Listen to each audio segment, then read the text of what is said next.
اعوذ باللہ من الشیطان الرجیم بسم اللہ الرحمن الرحیم اللہم وفقنا لما تحب وترضى واجعل عاقبۃ امورنا خیرا ولا تکلنا الی انفسنا طرفۃ عین ابدا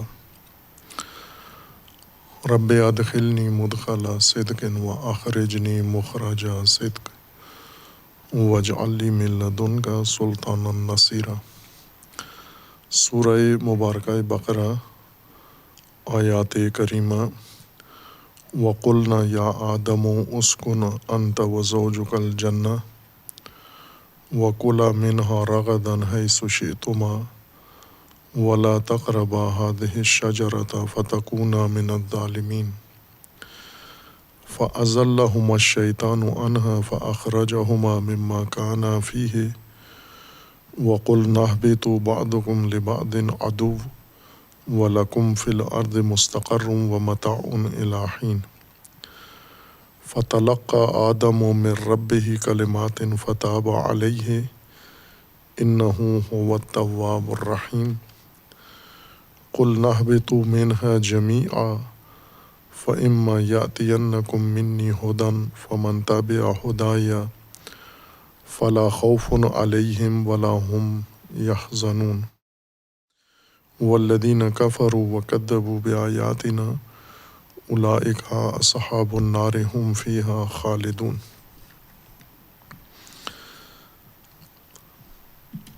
موضوع خلقت انسان میں اللہ تبارک و تعالیٰ نے اس موضوع کو کئی مراحل میں ذکر فرمایا ہے، اور ان میں سے ایک مرحلہ آدم اور زوج آدم کا یعنی انسان کا اسکان ہے جنت میں یا باغ میں، جس میں مرغد زندگی ہے انسان کی، ہر چیز اس میں فراہم ہے، مہیا ہے، فراوان ہے، اور اس میں ممنوع مواد بھی ہے، ممنوع امور بھی ہیں، اور انسان کو تمام حقائق کی تفصیلی آگاہی دے دی گئی ہے۔ جن چیزوں سے انسان کو استفادہ کرنا ہے ان کا حکم دے دیا گیا ہے۔ وَكُلَا مِنْهَا رَغَدًا حَيْثُ شِئْتُمَا، جس چیز سے چاہتے ہو استفادہ کرو، روک ٹوک نہیں ہے، لیکن لا تقربا هذه الشجرة فتكونا من الظالمین، لیکن ایک شجرہ کے قریب نہیں جانا، اس کے قریب جانے سے یا ارتکاب سے، تناول سے تم ظالمین میں سے ہو جاؤ گے۔ اور شیطان بھی اس رہائش گاہ میں ہمراہ ہے اور ہمیشہ ہمراہ ہے انسان کے۔ شیطان برخلاف ملائکہ کے، کہ ملائکہ کے دو طرح کے اعمال قرآن کریم نے ذکر کیے ہیں۔ ایک ملائکہ کی وہ کارکردگی ہے جو انسان کے حوالے سے ہے، انسان کے ساتھ ملائکہ اور انسان کے بارے میں جو کچھ انجام دیتے ہیں، اور اس کے علاوہ باقی کائنات کے اندر بھی انسان کے علاوہ باقی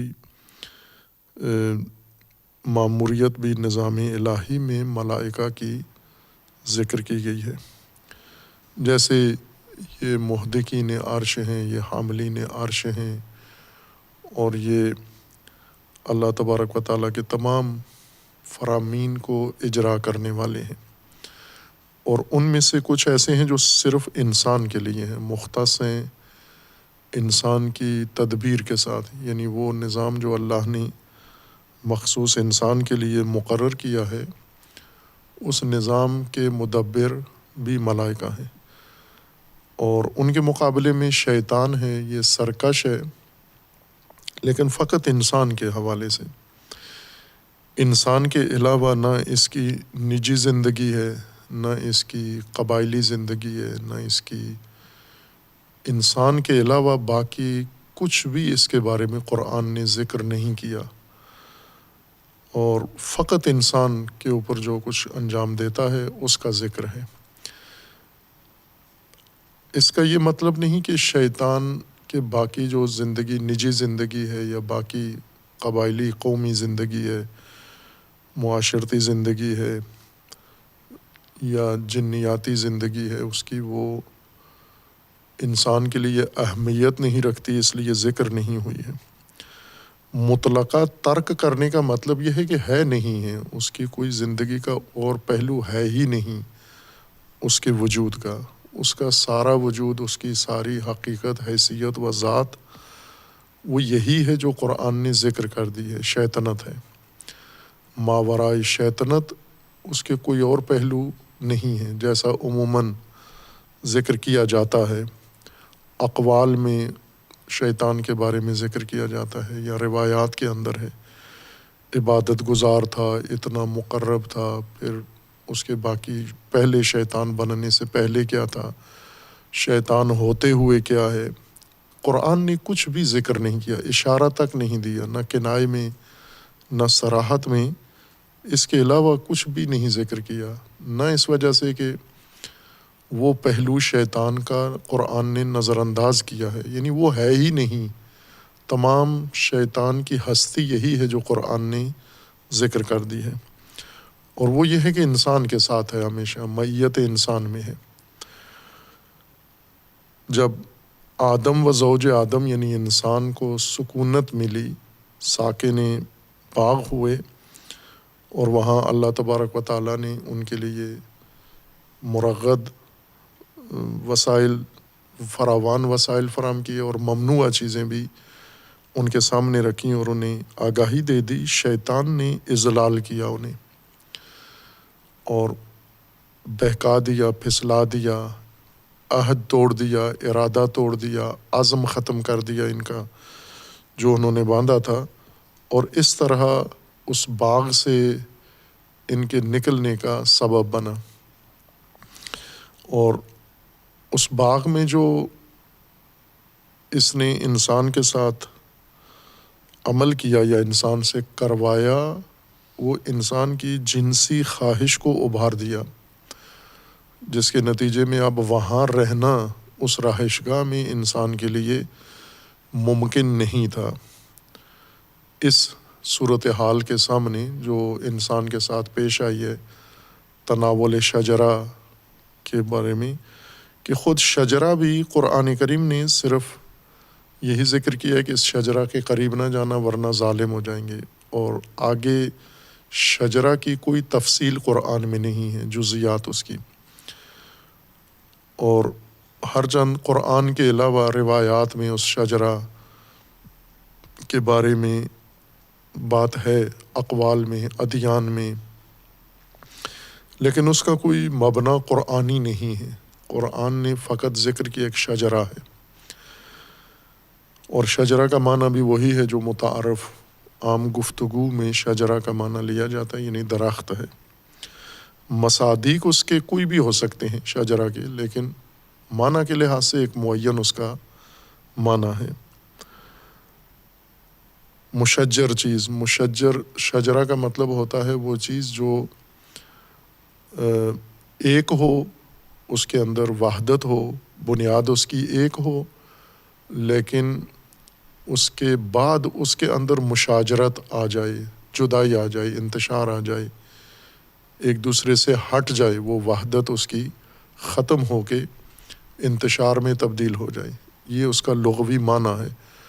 اور درخت کو اسی وجہ سے شجرہ کہتے ہیں کہ وہ ایک جڑ سے پھوٹتا ہے، ایک بیج سے نکلتا ہے، ایک تنا ہوتا ہے، اور اوپر جا کے شاخیں اس کی تقسیم ہو کے منتشر ہو کے پھیل جاتی ہیں۔ اس مشاجرت اس کے انتشار کی وجہ سے ہے۔ اگر یہی تنا سیدھا رہے اور اس کے اوپر شاخیں نہ نکلیں، پتے نہ نکلیں، تو وہ مشاجرت نہیں کہلائے گی، شجرہ نہیں کہلائے گا، وہ کچھ اور نام اس کا ہوگا۔ اور یہ مختص نہیں ہے درختوں کے ساتھ، بلکہ مشاجرت انسانوں کے اندر بھی ہوتی ہے۔ جیسے ایک قوم ہو، ایک قبیلہ ہو، اس کے اندر مشاجرت پیدا ہو جائے اور اس کے اندر انتشار پیدا ہو جائے، اور اسی وجہ سے عام استعمال میں مشاجرت جھگڑے کو کہتے ہیں، نزاع کو کہتے ہیں۔ نزاع و جھگڑا سے مراد یہ ہے کہ ایک ہی خاندان یا ایک ہی جماعت تقسیم ہو کر پھر آپس میں لڑ پڑیں، حقوق پر، املاک پر، جائیداد پر، اس کو مشاجرہ کہتے ہیں، نزاع کو مشاجرہ کہتے ہیں۔ اصل نزاع سے پہلے جو انتشار ہے اس کو مشاجرہ کہتے ہیں، جدا ہونا، متفرق ہونا۔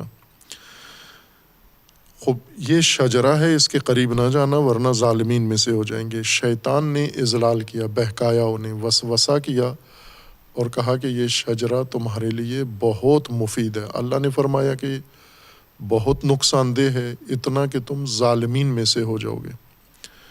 اور شیطان نے کہا کہ اس میں ذرا برابر تمہارا کوئی ضرر نقصان نہیں ہے، بلکہ اس کے تناول سے تم جاویدانی ہو جاؤ گے، تمہیں موت نہیں آئے گی، مخلد ہو جائیں گے خالدین میں سے۔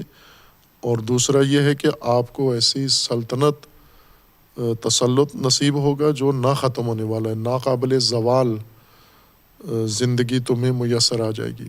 یہ دو خاصیتیں ہوں گی اس شجرہ کے تناول میں۔ اور قسم بھی کھائی، پھر بہکا دیا اور انہوں نے ارتکاب کر دیا۔ جب ارتکاب کیا تو ان کی شرمگاہیں نمایاں ہو گئیں۔ یہ ایک کنائی تعبیر ہے کہ شرمگاہیں نمایاں ہونے سے یعنی ان کے اندر وہ احساسات جاگ اٹھے جو پہلے سوئے ہوئے تھے یا پہلے بھڑکے ہوئے نہیں تھے۔ اس شجرہ کے تناول سے یہ احساس ان کے اندر جاگ اٹھا، جس کے بعد ان کے لیے وہاں رہنا دشوار ہو گیا۔ اور اللہ تبارک و تعالیٰ نے انہیں حکم دیا حبوط کا، وَقُلْ نَهْبِطُوا، حبوط کرو، اتر جاؤ، یہاں سے نکل جاؤ۔ حبوط گرنا یا اترنا، کسی اعلیٰ سطح سے، بڑی جگہ سے نیچے آنا، اوپر کے مقام سے، بلند مقام سے نیچے آنے کو حبوط کہتے ہیں۔ اور یہ بھی اس میں شامل ہے کہ دو خصوصیات ہیں اس کی۔ ایک یہ کہ یہ حبوط طبیعی طور پر نہ ہو، کسی دباؤ کی وجہ سے ہو، کسی عامل یا کسی فشار کی وجہ سے یہ اترنا وقوع پذیر ہوا ہو، اور اس حبوط سے کمی آئی ہو، اس حابط شے میں کمی آ گئی ہو۔ پہلے اس کی حیثیت کچھ اور تھی اور اب حبوط کے بعد اس کی حیثیت میں فرق آ گیا ہو، اختیار کم ہو گیا ہو، منصب کم ہو گیا ہو، اس کا درجہ کم ہو گیا ہو۔ اور اس حبوطی زندگی میں بعضکم لبعض عدو، تم ایک دوسرے کے ساتھ دشمنی بھی کرو گے۔ بہشت میں دشمنی نہیں تھی، اس باغ میں عداوت کے بغیر زندگی تھی۔ اب زمین پر حبوطی زندگی میں مشقت بھی ہے، جیسا بعض دیگر آیات قرآن میں ہے۔ انسان کی محنت و مشقت و تکلیف و زحمت والی زندگی ہے، چونکہ سب کچھ فراہم شدہ نہیں ہے، برخلاف جنت کے باغ کے مرغد زندگی کے کہ سب کچھ آمادہ اور فراہم ہے۔ یہاں انسان کو خود فراہم کرنا پڑے گا۔ اور پھر فرمایا وَلَكُمْ فِي الْأَرْضِ مُسْتَقَرٌّ وَمَتَاعٌ إِلَىٰ حِينٍ، زمین تمہارے لیے مستقر ہے اور زمین تمہارے لیے متاع ہے، زمین کے اندر متاع بھی ہے تمہارا اور زمین مستقر بھی ہے۔ اور یہ اشارہ کیا تھا کہ جیسا تأثر دیا جاتا ہے عموماً تفسیرات، تشریحات میں، جبکہ قرآن میں یہ بات نہیں ہے کہ سزا کے طور پر آدم کو یا انسان کو اتارا گیا ہے۔ یعنی اصل آدم جنت کے لیے تھے، غلطی کی سزا کے طور پر حبوط انہیں ہوا۔ یہ سزا نہیں ہے، نہ انتقام ہے، بلکہ انسان کو زمین ہی کے لیے بنایا گیا تھا۔ انسان زمینی مخلوق کا خلف ہے اور زمین کے لیے بنایا گیا ہے، زمین پر اس کو رہنا تھا، اور زمین تیار کی گئی ہے انسانیت کے لیے، انسان کے رہنے کے لیے۔ اور مقصود بھی نوع انسان ہے، نہ صرف انسان اولی یا فرد اولی، بلکہ نوع انسان کے لیے زمین کو تیار کیا گیا ہے۔ لیکن اس اصلی میدان زندگی تک پہنچانے کے لیے پہلے کچھ مراحل اللہ تبارک و تعالیٰ نے انسان کو طے کروائی ہیں، جیسے تعلیم کا مرحلہ پہلے طے کروایا ہے، اسجاد پہلے طے کروایا ہے، اور شیطان سے مواجہہ پہلے کروایا ہے، جنت میں اسکان پہلے کروایا ہے۔ یہ سب کچھ زمینی زندگی کے لیے آمادگی پیدا کرنے کے لیے، یعنی دو طرح کی آمادگی اللہ نے ایجاد کی ہے۔ ایک زمین کو انسان کے لیے آمادہ کیا ہے، پہلے بھی یہ آیات گزری ہیں کہ خداوند تبارک و تعالیٰ نے زمین کو فراش بنایا ہے، زمین کو مہاد بنایا ہے، زمین کو تمہارے لیے قرارگاہ بنایا ہے، یہ زمین کی آمادگی ہے۔ اور دوسرا، انسان کو زمینی زندگی کے لیے آمادہ کیا ہے۔ انسان کی خلقت سے پہلے زمین تیار کی گئی ہے، اور خلقت کے بعد انسان کو زمین پہ اتارنے سے پہلے، یعنی معمول کی زمین اتارنے سے پہلے خاص حصے میں انسان کو تیار کیا گیا ہے، اور اس مرحلے میں پھر انسان کو زمین میں اتارا گیا ہے۔ یہ حبوط ویسا ہی ہے جیسے اللہ تبارک و تعالیٰ نے تخلیق میں انسان کے بارے میں فرمایا وَلَقَدْ خَلَقْنَا الْإِنسَانَ فِي أَحْسَنِ تَقْوِيمٍ ثُمَّ رَدَدْنَاهُ أَسْفَلَ سَافِلِينَ، کہ ہم نے انسان کو احسن تقویم میں بنایا ہے، پھر اسفل سافلین میں پلٹایا ہے۔ اور وہ جو اسفل سافلین میں پلٹایا ہے، یہ سزا نہیں تھی انسان کے لیے، بلکہ یہ قانون خلقت یہ تھا کہ انسان اسفل سافلین سے شروع کرے تکامل، ارتقاء، ترقی، اور پھر جو اس کے لیے اللہ نے مقصد مقرر و معین کیا ہے خلقت کا، وہاں تک خود پہنچے۔ جن کو پہلے ہی اللہ تبارک و تعالیٰ نے اعلیٰ علیین میں بنایا ہے، وہ انسان نہیں ہو سکتے۔ انسان حتماً اعلیٰ علیین میں اسفل سافلین سے پہنچے وہاں پر۔ اس لیے یہ سزا نہیں تھی، یہ نظام قانون خلقت الہی تھا اور قانون خدا ہے۔ اسی اسفل سافلین کا ہی ایک مرحلہ یہ بھی انسان نے طے کیا ہے کہ حبوط ہوا اس کا، اور حبوط کے ساتھ اب شیطان ساتھ اترا ہے۔ حبوط میں حکم شیطان کو بھی ہے کہ تو نے انسان کو ترک نہیں کرنا، اور نہیں کیا اس نے، اور نہ کرے گا قیامت تک۔ جب تک انسان ہے، شیطان انسان سے دور نہیں ہوگا۔ دوم یہ کہ دشمنی، زمینی حبوطی زندگی میں مشقت بھی ہے اور دشمنی و عداوت بھی ہے۔ یہ عداوتوں کے ساتھ رہے گی، یہ زمینی زندگی کی خاصیت ہے یہ۔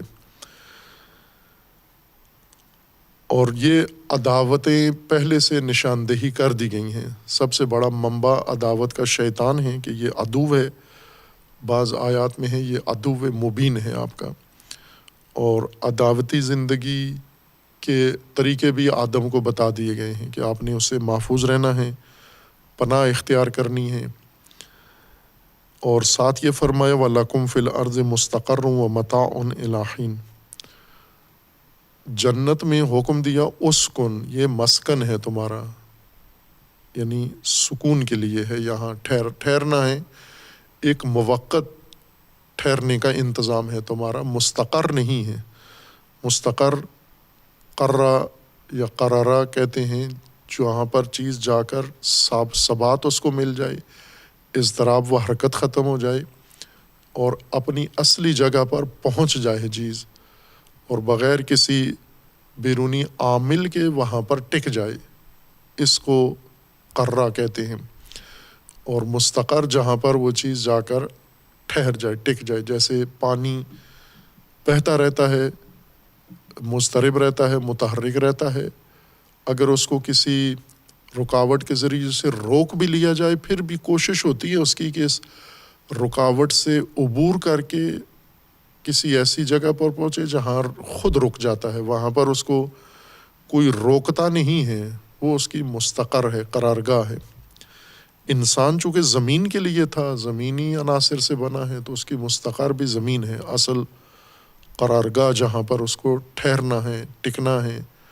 لیکن یہ زندگی بھی انسان کی ایک حین تک ہے، یعنی پھر اس یوں نہیں کہ ہمیشہ زمین میں خالدین میں سے ہے، ایک حین تک ہے، محین بحین ہے انسان کی زندگی، یعنی ایک وقت مقرر تک ہے، پھر اس کو موت آ جائے گی اور منتقل ہو جائے گا، اس قرارگاہ سے دوسری قرارگاہ میں چلا جائے گا، آخرت میں چلا جائے گا۔ لیکن نشأت اولیٰ میں یہی ہے اس کی قرارگاہ، مستقر یہی ہے، زمین پہ رہنا ہے اس کو۔ وَمَتَاعٌ إِلَىٰ حِينٍ، متاع وسائل زندگی، یعنی وہ چیز جو انسان ضرورت کے وقت جس کو بروئے کار لاتا ہے اور اپنی ضرورت برطرف کرتا ہے اس کو متاع کہتے ہیں۔ متاع فائدہ مند چیز، متاع فائدہ اٹھانا۔ بعض نے اس کے ساتھ متاع کے ساتھ یہ بھی ذکر کیا کہ یہ موقت فائدے کے لیے ہے، یعنی وہ چیز جو انسان کو وقتی ضرورت پوری کرتی ہو اور انسان کو بوقت حاجت کام آئے، جو چیز اس کو متاع کہتے ہیں۔ جیسے مسافر سفر میں جب جاتا ہے تو زاد، جس توشے کو زاد کہا جاتا ہے عربی میں، فارسی میں توشہ ہے، وہ سامان جو انسان سفر کی ضروریات تھوڑی قلیل مقدار میں بقدر مسافرت، بقدر سفر، جتنا لمبا سفر ہے، 2 دن کا ہے، 2 ہفتوں کا ہے، 2 مہینوں کا ہے، اتنا ہی انسان توشہ و زاد اٹھاتا ہے اور پھر اسے وقت ضرورت خرچ کرتا ہے، یعنی پانی اتنا اٹھاتا ہے جتنا سفر میں اس کی حاجت و ضرورت ہے، کھانا اتنا اٹھاتا ہے جتنی سفر میں اس کے لیے ضرورت ہے، حاجت ہے۔ برخلاف گھر کے کہ گھر میں ضرورت سے زیادہ بھی رکھتا ہے، ذخیرہ بھی کرتا ہے آنے والے وقت کے لیے۔ متاع آنے والے وقت کے لیے جو سامان رکھا جائے اسے نہیں کہتے، متاع اس سامان کو کہتے ہیں جس سے موجودہ ضرورت برطرف ہوتی ہو، اور چونکہ موجودہ ضرورت محدود ہوتی ہے، تھوڑی ہوتی ہے، تو متاع وہ سامان بھی اتنا ہی ہوتا ہے جس سے ابھی وقتی ضرورت انسان کی برطرف ہو جاتی ہو۔ بس اس متاع کے اندر چونکہ بقدر ضرورت سامان کو یا فائدے کو متاع کہتے ہیں، اس کے اندر قلت خود ہی آ جاتی ہے، محدودیت آ جاتی ہے، یعنی ایک حد معین کو متاع کہتے ہیں۔ اور اس کے اندر یہ بھی ہے کہ متاع وہ سامان ہے جس سے انسان فائدہ بھی اٹھائے اور سکون و آرام اور لذت بھی اٹھائے انسان۔ متاع مفید فائدہ چیز کو کہتے ہیں، محدود ضرورت پوری کرنے والی چیز، وقتی ضرورت پوری کرنے والی چیز، اور انسان کے لیے لطف و سکون و لذت کا بھی باعث بنے، اس کو بھی متاع کہتے ہیں۔ یہ متاع کے معنی کے اندر بعض نے اضافہ کیا ہے کہ یہ ضروری ہے۔ اور اللہ تبارک و تعالیٰ نے زمین میں انسان کے لیے متاع قرار دیا ہے۔ متاع یعنی زمینی زندگی کی ساری ضرورتیں یہاں رکھی ہیں، لیکن یہ ساری محدود ہیں، چونکہ خود زندگی محدود ہے انسان کی۔ متاع زاد کو کہتے ہیں، یعنی مصادیق کے متاع میں سے ایک توشہ ہے جو سفر میں انسان کے ہمراہ ہوتا ہے۔ اور گویا زمینی زندگی ایک مسافر کی زندگی ہے، یہاں وقتی قیام ہے، استقرار ہے، اور اس کے اندر انسان کی محدود معین ضرورتیں ہیں، ان ضرورتوں کو انسان نے پورا کرنا ہے اور وہ سب کچھ فراہم ہے انسان کے لیے۔ اور یہ وقتی ضرورتیں بھی ایک معین حین تک ہیں، یعنی اس کے بعد زندگی ختم ہو جائے گی، نہ کہ سامان ختم ہو جائے گا، متاع ختم نہیں ہوگا، چونکہ انسان تو نسل اندر نسل چلنا ہے، اس نے زمین کے اوپر، انسان نے ختم نہیں ہونا۔ ممکن ہے ایک نسل انسان کی یا ایک خاص جمعیت انسان کی ختم ہو جائے، جیسا کہ قرآن میں بھی ذکر ہے بعض اقوام کا وہ عذاب کے ذریعے سے ختم ہو گئیں، جیسے طوفان نوح کے ذریعے سے صفایا ہوا پوری زمین کا، لیکن پھر دوبارہ شروع ہوئی، نسل دیگر شروع ہوئی۔ یا جیسے خلقت انسان میں ہے کہ آپ خلف ہو، خلیفہ ہو پچھلے لوگوں کا، پچھلی مخلوق کا جو پہلے گزر چکی ہے، ان کے خلف میں آپ آئے ہو۔ بس زمین قرآن کریم کے مطابق کبھی بھی خالی نہیں رہی ہے، انسان سے خالی نہیں رہی ہے۔ یہ عنوان خلف انسان کا اس بات کی نشاندہی کرتا ہے کہ سلف تھے، سلف بھی تھے، ان کا خلف ویسا ہی آیا ہے۔ یعنی انسان جانوروں کا خلف نہیں ہو سکتا کہ پہلے جانور تھے انہیں ختم کر کے انسان لایا گیا ہے۔ انسان جیسے ہی تھے جن کے خلف میں یہ انسان آیا ہے۔ اب وہ روایات میں یا تاریخوں میں ہیں، اور جیسا اشارہ کیا تھا کہ علمی تحقیقات وہ زیادہ اس احتمال کو قوی کر دیتی ہیں کہ پہلے چونکہ انسانی آثار زمین میں بہت قدیمی ہیں، کروڑوں سال قدیمی ملتے ہیں انسان کے آثار، اور نہ صرف انسان کے وجود کے یعنی ہڈیاں انسان کی یا فسیلیں انسان کی، بلکہ انسان کی معاشرت، انسان کے بنائے ہوئے وسائل، انسان کی رہائش و سکونت، انسان کے بنائے ہوئے اوزار و آلات، انسان کا تمدن و تہذیب بھی ملتی ہے ان کھدائیوں کے اندر اور زمین شناسی کے اندر۔ قرآن بھی خلف کہہ رہا ہے، یعنی یہ ایک سلسلہ ہے یہ کہ پہلے ایک مخلوق آتی ہے، اس کے بعد میں دوسری مخلوق آ جاتی ہے، اور یہی نسل اگر نسل آدم جس کو کہا جاتا ہے آدمی ہیں، یہ بھی ختم ہوتے رہے ہیں بیچ میں، جیسے حضرت نوح کی قوم ختم ہوئی یا اس کے بعد اور قوم عاد و سمود ہیں وہ جن کے آثار آج بھی موجود ہیں، وہ پہلے ختم ہو گئے ہیں، 2000 2500 3000 سال پہلے ختم ہو گئے ہیں یا اس سے زیادہ، لیکن آثار ان کی ابھی بھی زمین پر موجود ہیں، ان کے بقایا۔ اور جب تک زمین ہے انسان ہے زمین کے اوپر، ختم نہیں ہوگا، اور زمین میں جو وسائل ہیں انسانی ضرورت کے وہ متاع ہے، وہ وسائل ختم نہیں ہوں گے۔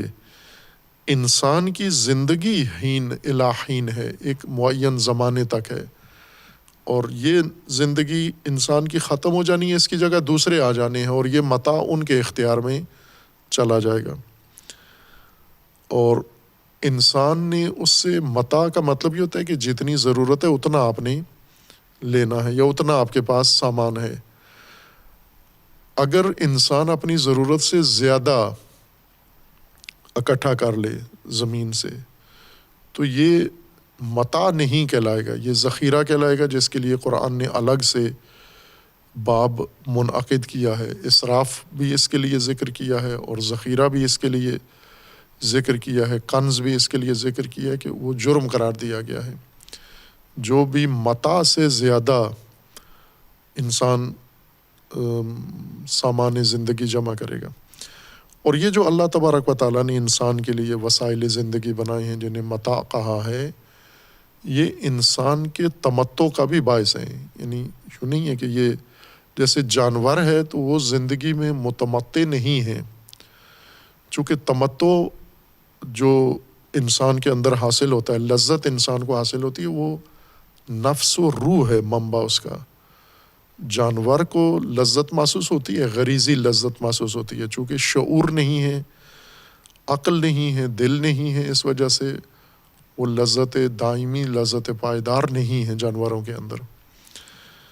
انسان کے اندر ہے یہ لذت، انسان اس سے متمتع ہوتا ہے۔ یعنی زمین کی ہر چیز اللہ تبارک و تعالیٰ نے ایسی گوارا انسان کے لیے بنائی ہے کہ ایک تو انسان کی ضرورت اس کی طبعی تکوینی پوری ہوتی ہے، اور دوسرا انسان اس سے خوشحالی و گوارا احساس بھی پیدا کرتا ہے اپنے اندر۔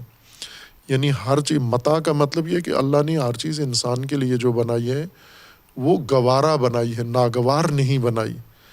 اس لیے اس گوارا چیز کو انسان جب استعمال کرتا ہے، کام میں لاتا ہے، تو ساتھ یہ احساس گوارا ہونے کا یا لذت کا بھی انسان کے اندر پیدا ہوتا ہے۔ خوب یہ ایک مرحلہ ہے کہ اب آپ حبوطی زندگی میں اپنے اصلی ٹھکانے پر پہنچ آئے ہیں، مستقر ٹھکانہ ہو گیا۔ سکونت مسافر خانہ ہے، وقتی قیامگاہ ہے، اور اب ٹھکانے پہ پہنچ آئے۔ اس ٹھکانے میں ہر چیز ہے، متاع ہے تمہارے لیے، لیکن مشقت والا ٹھکانہ ہے، عداوت والا ٹھکانہ ہے، سختی والا ٹھکانہ ہے، اور جو آمادہ چیزیں تھیں اللہ تبارک و تعالیٰ کی طرف سے وہ نہیں ہیں۔ یہاں خام چیز ہے، ہر چیز خام حالت میں ہے، بنائی ہوئی نہیں ہے۔ بنانا آپ کا اپنا کام ہے، اس متاع کو تلاش کرنا، اس کی جستجو کرنا، اس کو کشف کرنا، اپنی ضروریات کے مطابق اس خام چیز کو قالب دینا، شکل دینا، ڈھالنا، یہ سب کچھ اب آپ کے اپنے ہاتھوں سے شروع ہوگا یہ۔ اور چونکہ اب جو زندگی انسان کو دے دی گئی ہے، حبوطی زندگی اور سخت و مشقت والی زندگی، انسان کو اپنے حال پر نہیں چھوڑا گیا۔ یہاں سے حبوطی زندگی میں مرحلہ دیگر شروع ہوتا ہے، اور وہ انسان کی ہدایت ہے۔ یہاں تک جو زندگی گزری ہے، ہدایت تشریعی نہیں ہے اس کے اندر، یعنی باقاعدہ ہدایت ہے انسان کے لیے، ہدایت تکوینی ہے زیادہ، اور ہدایت فطری ہے انسان کے اندر حبوط تک۔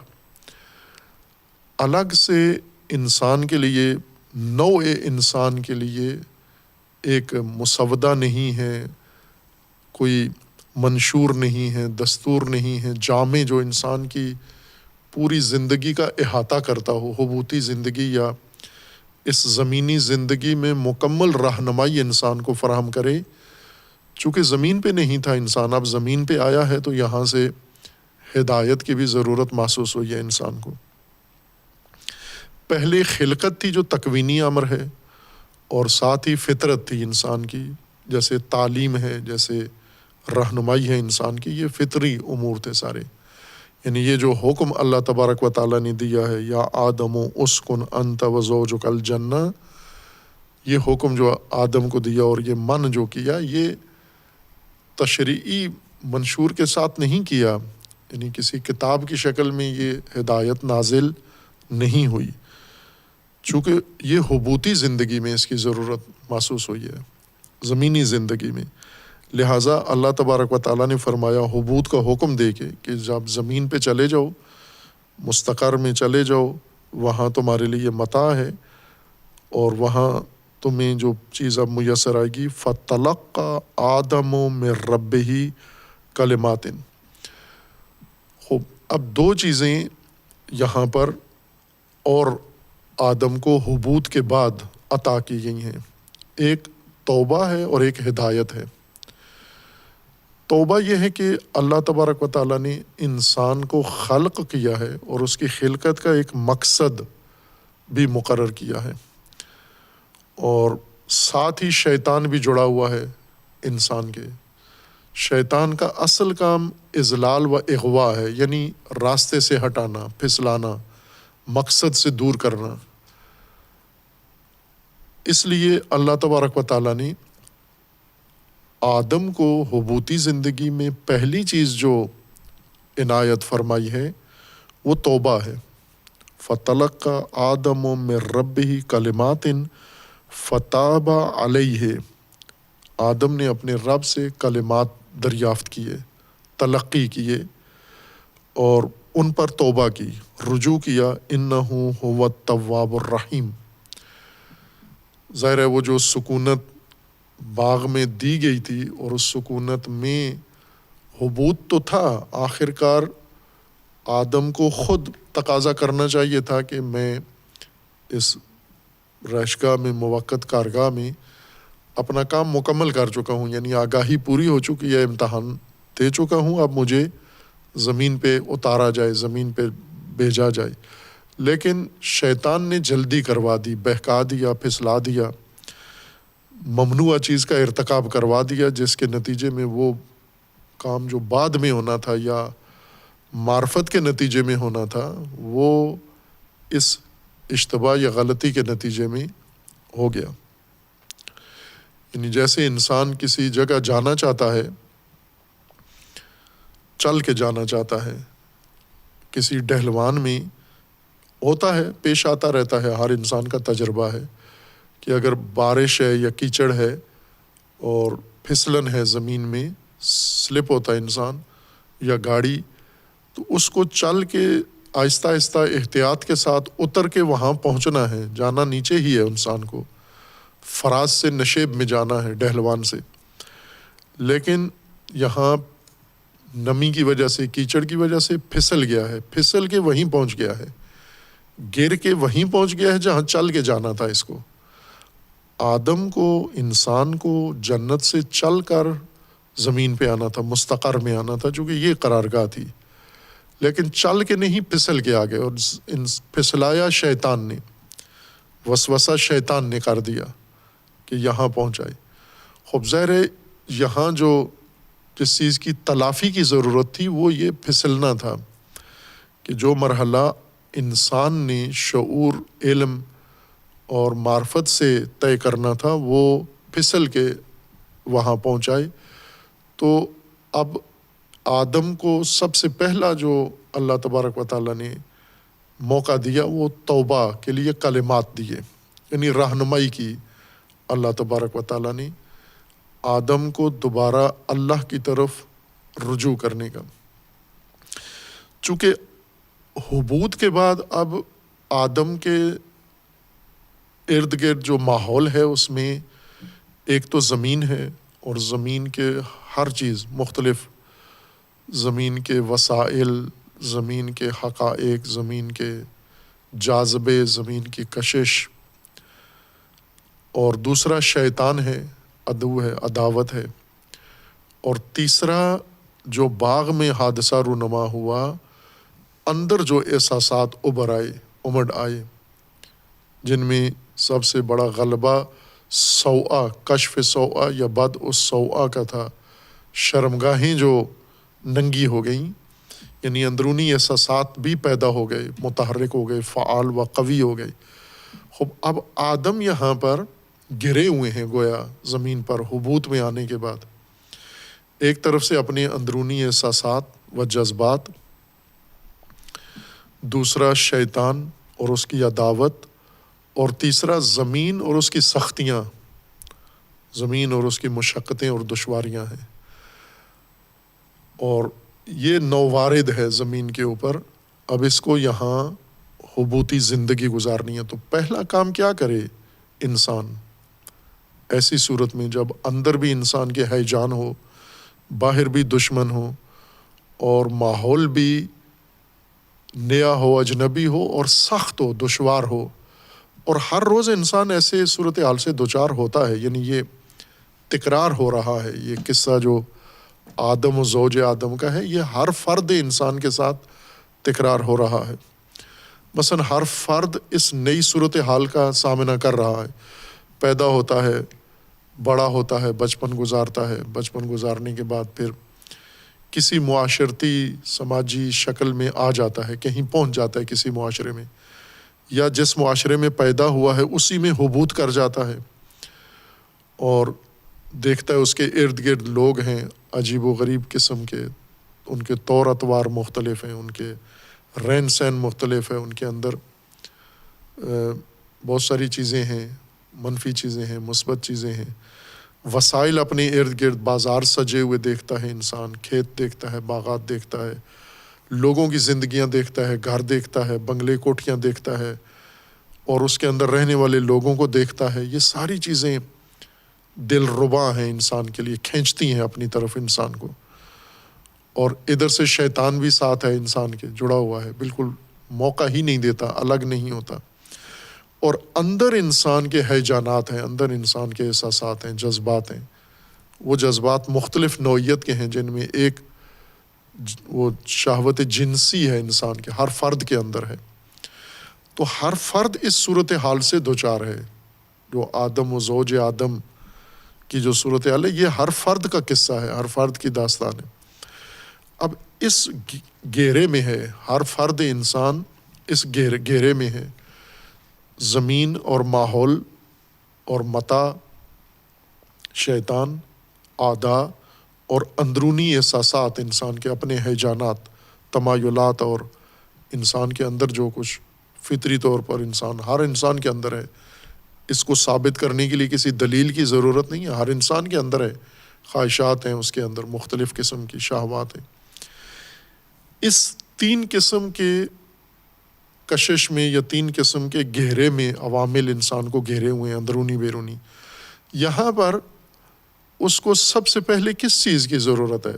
ان تینوں میں سے کسی کی طرف بھی چلا گیا اپنے مقصود سے جدا ہو جائے گا، اپنے ہدف سے الگ ہو جائے گا، راستہ بھٹک جائے گا۔ شیطان کے پیچھے چل پڑا تو بھی بہک گیا ہے، اپنے احساسات و جذبات کے تابع ہو گیا تو بھی بہک گیا ہے، اور اگر زمین میں موجود ماحول میں کشش اور اس ماحول کا مجذوب ہو گیا تو بھی بہک گیا ہے۔ تو یہاں پر اس محلے میں جہاں 3 قسم کی، یا یہ شہر جس کے 3 محلے ہیں اور 3 گلیاں ہیں، اس میں انسان پہلا کام کیا ہے، اس کی ضرورت کیا ہے؟ پہلا یہ ہے کہ اس کو ایسا راستہ ملے ان تینوں کے اندر جو اس کو اصلی ہدف کی طرف متوجہ کر دے، یعنی یہ اپنی اصل کی طرف رجوع کرے، جہاں سے آیا ہے اس کی طرف یہ متوجہ ہو۔ ایک چوتھا راستہ اس کو درکار ہے، اس تثلیث کے اندر ایک چوتھی جہت ہے جو اس کو درکار ہے، اور وہ ہے اس کا اپنے اللہ کے ساتھ رابطہ۔ چونکہ تخلیق اس کو اللہ نے کیا ہے، یہ ماحول اس کو اللہ نے بنا کے دیا ہے، یہ حبوط اللہ کی طرف سے ہوا ہے، یعنی جیسے کوئی بچہ پیدا ہوتا ہے تو یہ حبوط ہے بچے کا زمین پر، پھر پیدا ہونے کے بعد باغ میں رہتا ہے، گھر میں رہتا ہے، ماں کی آغوش میں ہے، پکی پکائی بنی بنائی ہر چیز لذت والی اس کو ملتی ہے، پھر یہ بڑا ہو جاتا ہے، جوان ہو جاتا ہے، پھر جوان ہونے کے بعد یہ پھر ایک حبوط اس کو اور نصیب ہوتا ہے کہ یہ گھریلو ماحول سے معاشرے میں منتقل ہو جاتا ہے، سماج میں چلا جاتا ہے، اور اس حبوط سماجی کے بعد مزید مسائل بڑھ جاتے ہیں اس کے۔ مثلا گھر میں سارے لاڈ پیار کرنے والے تھے اس کے ساتھ، لیکن باہر اب یہ فضا نہیں ہے، مشقت ہے، سختی ہے اور ناگواری ہے۔ اس ناگواری کے عالم میں اب اس کو کس چیز کی ضرورت ہے؟ اس کو سب سے اس پورے ماحول کے اندر، چونکہ حبوطی زندگی تو گزارنی ہے، اس سے فرار نہیں کر سکتا کہ میں نکل کے ایسی جگہ چلا جاؤں یہاں نہ دنیا ہو، نہ یہ ناگواریاں ہو، نہ سختیاں ہو، نہ متاع ہو، نہ ضرور شیطان ہو، انہی کے اندر رہنا ہے۔ لیکن یہاں رہتے ہوئے مجھے وہ جہت پتہ چل جائے جہاں میں نے اصل رجوع کرنا ہے، جانا ہے۔ اس لیے انسان کی پہلی ضرورت توبہ ہے، یعنی اللہ کی طرف رجوع انسان کا۔ یہ توبہ خطا و غلطی کی نہیں ہے، یعنی جیسے گناہوں کی توبہ ہے، یہ حبوط کی توبہ ہے، چونکہ دور ہوا ہے، حبوط کر گیا ہے، اتر آیا، نیچے آ گیا ہے، اب اس کو اپنے رب کی طرف جانا ہے، پلٹنا ہے، لہٰذا اس کو توبہ کی ضرورت ہے۔ فَتَلَقَّى آدَمُ مِن رَبِّهِ كَلِمَاتٍ، حبوطی زندگی میں اللہ نے انسان کو زمین کے حوالے نہیں کر دیا، اپنے حال پر بھی نہیں چھوڑ دیا، شیطان کے بھروسے پر بھی نہیں چھوڑ دیا، بلکہ وہاں پر اللہ تبارک و تعالیٰ نے آدم کو فوراً وہ پہلی ضرورت پہنچائی، تلقی کی آدم نے۔ تلقی لقاء سے ہے، ملاقات سے ہے۔ ملاقات کسی چیز کا بالکل سامنے آ جانا، روبرو ہو جانا، فاصلے کے بغیر۔ فاصلے اگر درمیان میں حائل ہو، دیوار ہو، زمینی فاصلہ ہو یا دید کا فاصلہ ہو، اس کو لقاء نہیں کہتے۔ لقاء یہ ہے کہ فاصلے سارے ختم ہو جائیں، حائل سارے ختم ہو جائیں، اور انسان اس چیز کے بالکل سامنے ہو جائے، وہ اس کے انسان کے سامنے آ جائے، اس طرح سے کہ بیچ میں کوئی اور چیز حائل نہ ہو، اس کو لقاء کہتے ہیں۔ تلقی یعنی کوئی چیز انسان کے بالکل جھولی میں ڈال دینا، سامنے ڈال دینا، اس کے اختیار میں، ہاتھوں میں دے دینا، کسی حائل کے بغیر، رکاوٹ کے بغیر۔ اب یہ القاء ہے اور تلقی ہے۔ القاء دینے کو کہتے ہیں، یعنی اس طرح کسی کے سامنے، کسی کی دسترس میں کوئی چیز قرار دینا، یہ القاء ہے۔ تلقی اس چیز کو خود لے لینا، یعنی خود وہاں تک جانا، دریافت کرنا اس چیز کو اس طرح سے کہ بالکل انسان کے سامنے آ جائے اور انسان اس چیز کے سامنے قرار پائے، یہ تلقی ہے۔ اب حبوطی زندگی میں پہلی چیز جو اللہ تبارک و تعالیٰ نے انسان کو عطا کیا، ہدایت سے بھی پہلے، وہ توبہ ہے۔ توبہ رجوع کو کہتے ہیں۔ انسان پلٹنے کو توبہ کہتے ہیں، انسان کے پلٹنے کو توبہ کہتے ہیں، اور پلٹنا اس وقت صدق کرتا ہے کہ جب فاصلہ ہو جائے، رخ مڑ جائے، دوری ہو جائے، پھر اس دوری کو ختم کر کے رخ موڑ کے واپس آنے کو، واپسی کو توبہ کہتے ہیں۔ توبہ دراصل واپسی ہے، یہ واپسی توبہ ہے۔ اب حبوط کے بعد واپسی کا سفر شروع ہوتا ہے۔ اس کو بعض علماء نے اپنے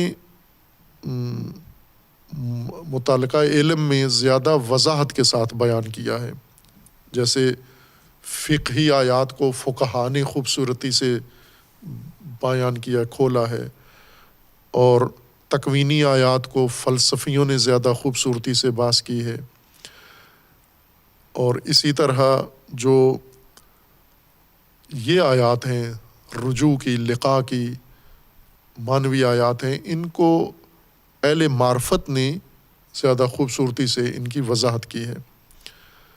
ہر چیز تفسیروں میں نہیں ہے، چونکہ مفسرین یا کسی بھی علم میں اس کا تخصص نہیں ہے۔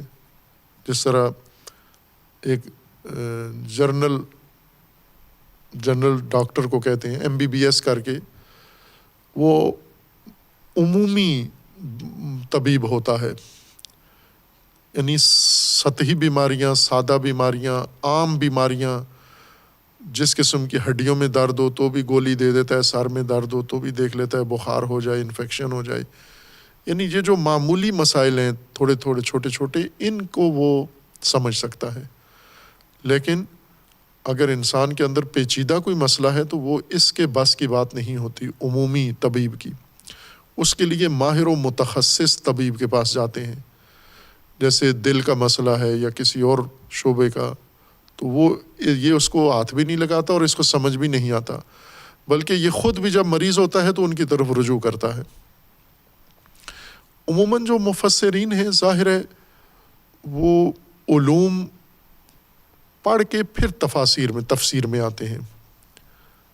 پہلے عمر اچھی خاصی اپنی، بہت کم علماء ہیں جنہوں نے جوانی میں کوئی تفسیر کی ہے، زیادہ تر نے بڑھاپے میں، مسن عمر میں، یعنی کم از کم 50-60 سال عمر گزرنے کے بعد تفاسیر کی طرف آئے ہیں، اور ٹھیک کام کیا ہے، یعنی علمی پختگی کے بعد آئے ہیں، ذہنی پختگی کے بعد آئے ہیں، خام حالت میں نہیں آئے، اس لحاظ سے بہتر ہیں۔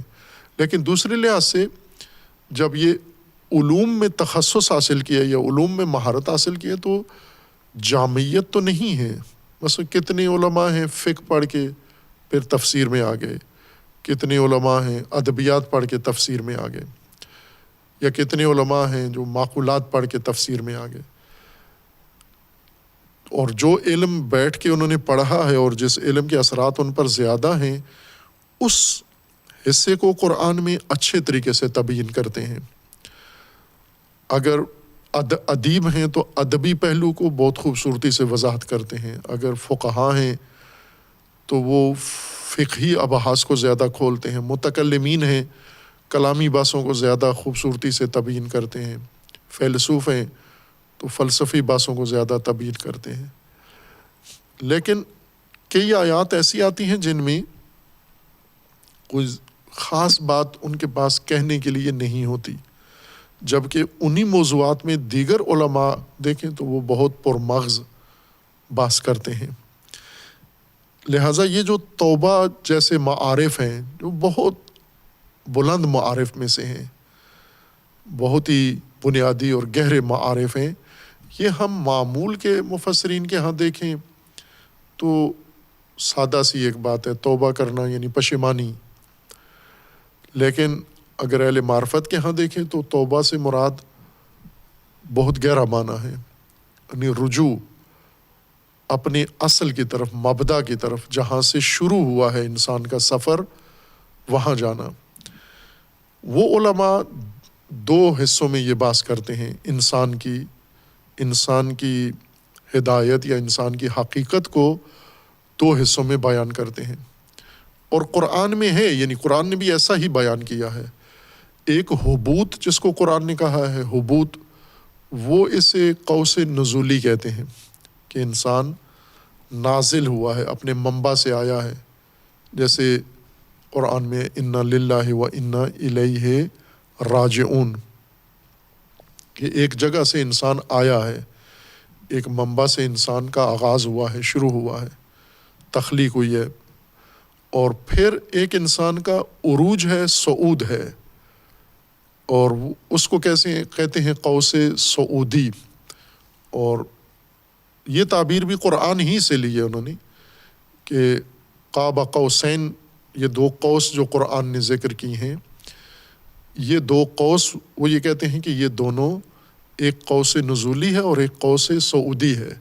یعنی ایک سفر طے کر کے انسان زمین تک آیا ہے، اور ایک سفر طے کر کے اب انسان نے زمین سے اپنے مبدا کی طرف واپس پلٹنا ہے.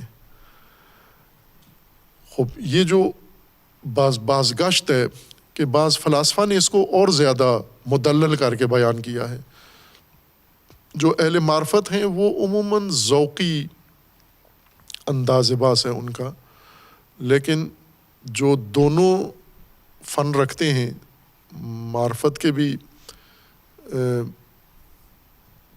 مدارج طے کیے ہوئے ہیں اور ساتھ معقولات علوم میں بھی ان کو دسترس ہے، وہ اسی ذوقی باتوں کو مدلل بھی کر کے بیان کرتے ہیں.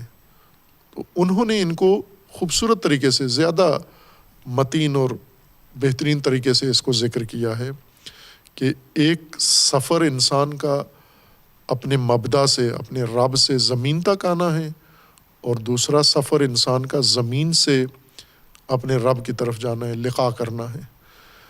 وہ اس تناظر میں ساری بات دیکھتے ہیں، اور توبہ کو یہاں آگے مانا کرتے ہیں. فقہا جب توبہ کی بات کرتے ہیں تو وہ جس طرح ہمارے ہاں، ہمارے ملک کے اندر جو قوانین ہیں ساری دنیا میں ہیں، اپنی اپنی اصطلاحات کے مطابق ہیں. ہمارے رائج اصطلاحات کے مطابق جو انسان کے لیے عدالتی قوانین بنے ہوئے ہیں یا عدالتیں ہیں، دو طرح کی ہیں. ایک حقوقی عدالتیں ہیں اور ایک کیفری عدالتیں ہیں. حقوقی عدالتیں جن کے اندر لین دین کے معاملات ہوتے ہیں، کسی نے کسی کا کچھ دینا ہے، کسی نے کسی سے کچھ لینا ہے، معاہدہ ہوا تھا وہ معاہدہ پورا نہیں ہوا ان کا، یا کوئی عہد و پیمان ہوا تھا، وہ تجارتی وہ کمپنی ہے اس کے اندر شیئر ہیں، یہ ایک قسم کے جھگڑے یہ ہوتے ہیں. جائیداد کا جھگڑا ہے، قرض کا جھگڑا ہے، لین دین کا جھگڑا ہے. اس کے اندر جرائم نہیں ہوتے، حقوق ہوتے ہیں کہ ایک دوسرے آدمی سے، ایک شخص دوسرے شخص سے حقوق کا مطالبہ کر رہا ہوتا ہے کہ میرا حق اس کے اوپر ہے، یہ نہیں دے رہا. قاضی یہ حق اس کا ثابت ہونے کے بعد عدالتی کارروائی کر کے اس کو دلواتا ہے. اور دوسرا حصہ ہوتا ہے جس کو جرائم کہتے ہیں، مجرمین کے لیے. یعنی جہاں کوئی جرم ہوا ہے، کسی انسان کی جان گئی ہے، کسی انسان کے اوپر ظلم ہوا ہے، تعدی ہوئی ہے، اس کے حق تلفی ہوئی ہے، وہاں پر وہ مجرمین کے لیے ہوتا ہے. اور وہ الگ عدالت ہے، وہ کیفری عدالت کہلاتی ہے. یا جیسے ہمارے ملکی اصطلاح کے مطابق ان کو رائج اصطلاح جو ہماری ہے اردو میں، جو رائج ہے وہ کہتے ہیں فوجداری اور دیوانی. ایک دیوانی عدالت ہے اور ایک یعنی کیس جو ہوتے ہیں دیوانی کیس ہے یا ایک فوجداری کا کیس ہے. مجرمین کے کیس جو ہیں وہ الگ نوعیت کے ہوتے ہیں، جہاں جرائم کی عدالتیں ہیں وہ الگ قاضی ہوتا ہے، اور حقوقی عدالتیں الگ ہوتی ہیں. جو رائج پاکستان میں زبان ہے، مثلا ہم فوجداری دیوانی کیس کہیں تو شاید پاکستانی نہ سمجھیں، یہ سول کورٹس اور کریمنل کورٹس میں تبدیل کرتے ہیں عدالتوں کو، کہ یہ سول عدالتیں ہیں، وہ کریمنل عدالتیں ہیں. اب توبہ بیچ میں کہاں ہے؟ توبہ آیا کس میدان میں ہے؟ فقہ کے اندر توبہ کرائمنل دنیا کی اصطلاح ہے، مجرمین کو توبہ کرنی ہوتی ہے. لیکن قرآن کے نزدیک نہ، مجرمین کو توبہ نہیں، انسان کو توبہ کرنی ہے. انسان حبوط یافتہ کو، تنزل یافتہ انسان کو توبہ کرنی ہے، پلٹنا اس کو، رجوع اس کو کرنا ہے. وہ جو مجرمین کی توبہ ہے وہ ایک باب ہے، اس کا ایک اپنا درجہ ہے اس توبہ کا. لیکن آدم جو توبہ کر رہے ہیں یہ وہ مجرمین والی توبہ نہیں ہے کہ جرم ہو گیا ہے اور جرم کی توبہ کر رہے ہیں، بلکہ یہ حبوط کی توبہ ہے. یعنی ایک دوری پیدا ہو گئی ہے، فاصلہ بڑھ گیا ہے، اس فاصلے کو کم کرنا ہے۔ تو اب حبوط کے بعد پہلی چیز کیا چاہیے؟ پہلی چیز پیاز ٹماٹر نہیں ہے، پہلی چیز گھر نہیں ہے، پہلی چیز راشن نہیں ہے جو ہم عموماً طلب کرتے ہیں۔ کہیں بھی ہم جاتے ہیں تو پہلی چیز یہ ہوتی ہے کہ پہلے رہائش کا میرے کا کیا بنے گا، راشن کا میرے کا کیا بنے گا، میرے باقی تنخواہ کتنی ہوگی، فلاں کتنے ہوں گے۔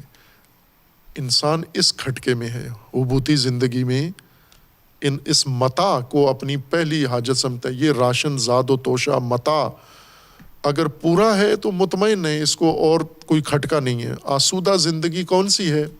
جس میں متاع ہے، متاع زندگی اگر ہے تو یہ کامیاب انسان ہے، مفلحون میں سے ہے۔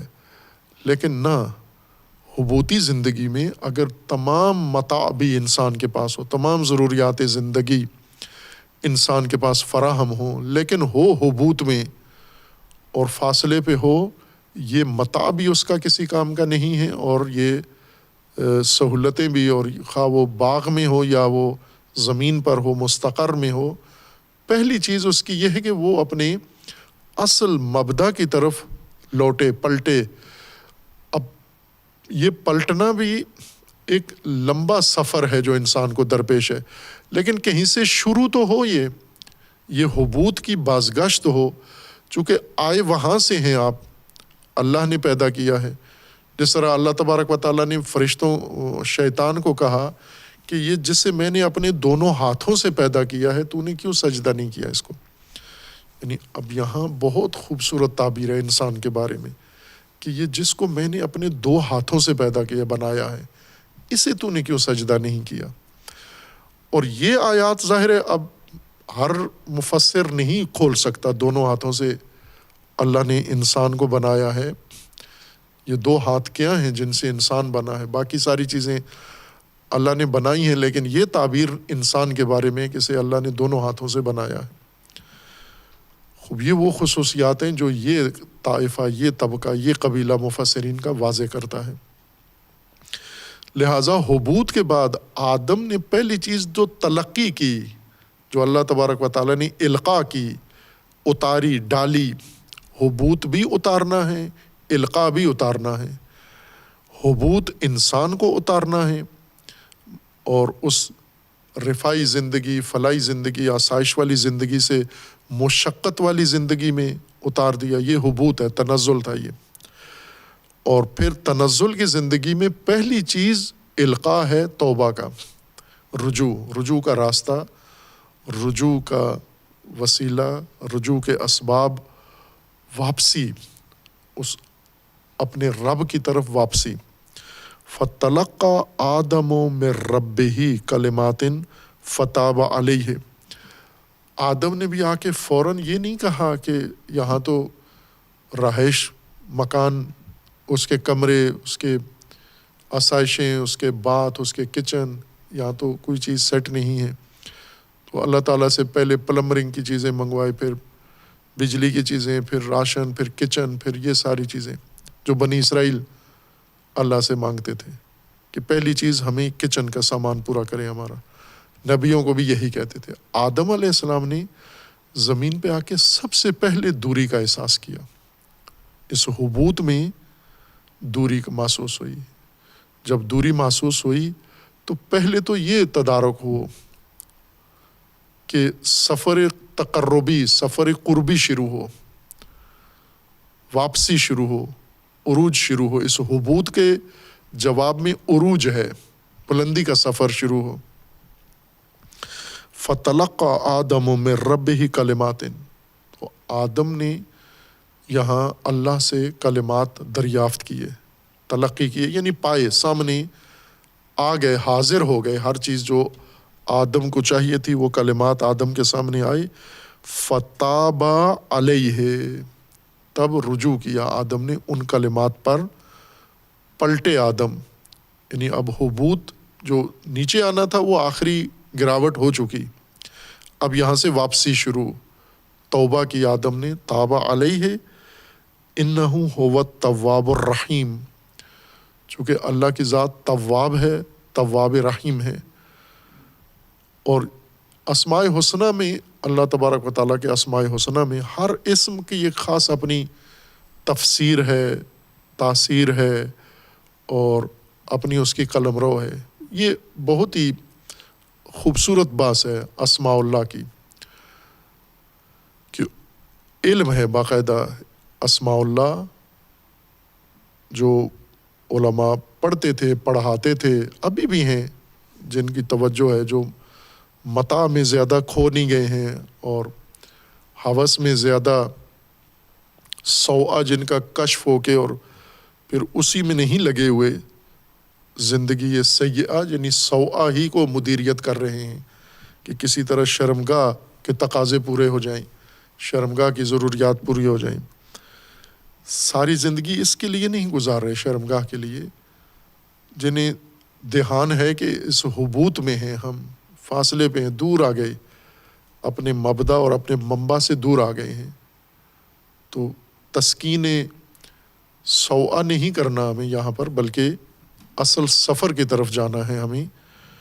تو وہ یہ علوم، بنیادی علوم حاصل کرتے ہیں، اور ایسے بزرگان خوش قسمت لوگ ہیں جنہیں یہ بزرگان میسر آ جاتے ہیں، جو جہد دے دیتے ہیں۔ یعنی ایک طرف سے جو اللہ کی طرف سے توبہ کے لیے القاء ہوتی ہیں جو چیزیں، یعنی جب اللہ تبارک و تعالیٰ کسی انسان کو اپنی لطف و نعمت و ہدایت سے نوازتا ہے، تو اگر اس کو متاع دے دے، متاع کثرت سے دے، تو یہ بھی ایک لطف ہے اللہ کا۔ اگر اس کو آسائشیں کثرت سے دے، یہ بھی ایک اللہ تبارک و تعالیٰ کا لطف ہے۔ لیکن اگر اس کو سب سے پہلے ایسا استاد یا ایسا علم یا ایسا ذریعہ بنائے جو اس کو وسیلہ توبہ بنے، اس کا تو سب سے پہلے حبوط میں پہلی چیز عروج ہے، رجوع ہے، وہ دکھائے راستہ۔ اگر وہ راستہ دکھا دے، وہ باقی چیزیں اللہ نے ایک طرح سے ان کو ضمانت فراہم کی ہوئی ہے، ان کی گارنٹی ہے کہ وہ تو ہیں ہی ہیں، چونکہ زمین متاع ہے تمہارے لیے، اس میں تو پریشان ہونے کی کیا ضرورت ہے۔ وہ تو ساری چیزیں زمین میں آپ کے لیے رکھی ہیں، آپ کو زمین میں بھیجا ہے، زمین کو آپ کے اتارنے سے پہلے آمادہ کیا ہے، اس میں تو چنتے کی ضرورت نہیں ہے۔ اصل کھٹکا آپ کا یہ ہو کہ پہنچ کہاں گئے ہو، ہونا کہاں چاہیے تھا آپ کو، اور کھڑے کہاں ہو۔ یعنی یہ جو حبوط ہے، اس حبوط سے باہر آؤ، اس کو اب اپنے لیے موقع سمجھو میسر، اور پھر اللہ کی طرف رجوع کرو۔ فتاب علیہ، آدم نے تلقی کی اللہ سے کلمات اور ان پر توبہ کی، ان پر رجوع کیا۔ انہ هو التواب الرحیم، اور اللہ تواب الرحیم ہے۔ تواب یعنی توبہ کے لیے کلمات، وسائل، مواقع، اسباب فراہم کرنے والا، رجوع کے لیے تمام اسباب مہیا کرنے والا، اور پھر جب انسان ان اللہ کے دیے ہوئے اسباب سے رجوع کرتا ہے، اس رجوع کو خود پھر قبول کرنے والا۔ یعنی جب پلٹتا ہے کوئی اللہ کی طرف، تو اس پلٹے ہوئے کو اپنے دامن رحمت میں پھر لینے والا۔ یہ دونوں معنی ہیں توبہ کے۔ دور بہکے ہوئے کو شیطان نے جس کو پھسلا دیا ہے، اس کو مواقع فراہم کرنا، یہ بھی اللہ کی توابیت ہے۔ اور جب وہ ان وسائل کو سمجھ کے پلٹ کے آ جائے اللہ کی پناہ میں، بارگاہ میں، تو اس کو پھر اپنے دامن میں لے لینا، اپنی ربوبیت میں، اپنی رحمت میں، اپنی عنایت و توجہ میں لے لینا، یہ بھی توابیت ہے اللہ کی۔ پلٹانے کے اسباب بیان کرنا، پیش کرنا، اور پلٹے ہوئے کو پناہ دے دینا، گلے لگا لینا، یہ بھی توابیت ہے۔ فَتَلَقَّى آدَمُ مِن رَبِّهِ كَلِمَاتٍ، اور یعنی اسکان ہوا، اسکان کے بعد اذلال ہوا، اذلال کے بعد حبوط ہوا، حبوط کے بعد توبہ ہوئی۔ حبوط کے بعد پہلی چیز توبہ ہے، اور توبہ جب پہلے میسر آئی تو اس کے بعد اللہ نے فرمایا قُلْ نَهْبِطُ مِنْهَا جَمِيعًا فَإِمَّا يَأْتِيَنَّكُم مِّنِّي هُدًى۔ اب ہدایت کا مرحلہ شروع ہوتا ہے کہ یہاں پر یہ ماجرا یہ پورا قصہ اپنے اختتام کو پہنچتا ہے، یعنی داستان مکمل ہو جاتی ہے خلقت سے ہدایت تک، کہ انسان زمین پہ مستقر ہو گیا ہے، ٹھکانہ مل گیا ہے، براجمان ہو گیا ہے، رہائش اختیار کر لی ہے، زمین میں متاع موجود ہے، اور اب اس کو ہدایت کی ضرورت ہے۔ قُلْ نَهْبِطُوا مِنْهَا جَمِيعًا، آپ سب حبوط کرو اس جنت سے یا اس باغ سے۔ فَإِمَّا يَأْتِيَنَّكُم مِّنِّي هُدًى فَمَن تَبِعَ هُدَايَ فَلَا خَوْفٌ عَلَيْهِمْ وَلَا هُمْ يَحْزَنُونَ۔ دو گروہ کر دیے ہیں، جس نے اتباع کی، ہدایت کی، اس کو کوئی خوف و حزن نہیں ہے۔ والذین کفروا، لیکن جس نے اس ہدایت کو ٹھکرا دیا، وکذبوا، جھٹلا دیا، بآیاتنا، اولئک اصحاب النار ھم فیہا خالدون۔ اب یہاں انسان کے لیے دو راستے ہیں، حبوط سے جہنم اور حبوط سے اللہ۔ اس حبوط سے پلٹ کے انسان نے واپس اللہ کی طرف جانا ہے، یا اس حبوط سے اگلے مرحلے میں جہنم میں، یعنی حبوط سے مزید حبوط کرنا ہے، جہنم میں پہنچنا ہے۔ وہ دو راستے بیان کر دیے، ان کی بعد میں وضاحت کریں گے۔ وصلی اللہ علی محمد وآلہ الطیبین۔